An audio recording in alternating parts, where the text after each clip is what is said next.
Harka साम्बाङको party स्थापना भएको 6 महिना पछाडि चुनाव भएको भए हर्क साम्बाङले जित्थे म अगाडि हुन्थे सबैभन्दा भन्न भ्याउनु भएछ।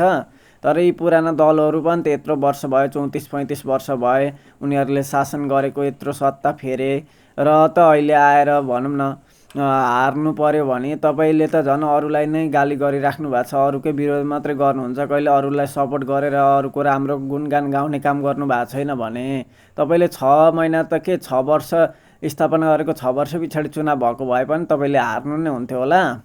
तपाईँलाई नराम्रो भन्न चाहिँ खोजेको होइन मैले, तर तपाईँको फेसबुकमा स्ट्याटस अरूलाई गाली मात्रै गरेको सधैँ आउँछ। आफू देशभक्ति, अरू चाहिँ भनौँ देशभक्ति होइनन्, अरूले चाहिँ देशलाई माया गर्दैनन् भन्ने जस्तो कुरा मात्रै गर्नुहुन्छ। देशलाई माया त हर जो कोहीले गर्छ, तर माया नि तपाईँले त यति धेरै गर्नु हुँदो रहेछ नि।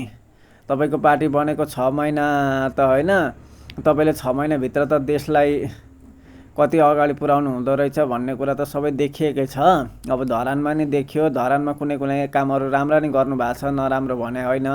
तर तपाईँको पार्टी 6 महिना पछाडि चुनाव भएको भए पनि जहाँको तिनै हुन्थ्यो के, त्योभन्दा अगाडि जान्थ्यो जस्तो चाहिँ लाग्दैन मलाई। अब अरूलाई के लाग्छ प्रतिक्रिया दिन भने चाहिँ नबिर्सनु होला है।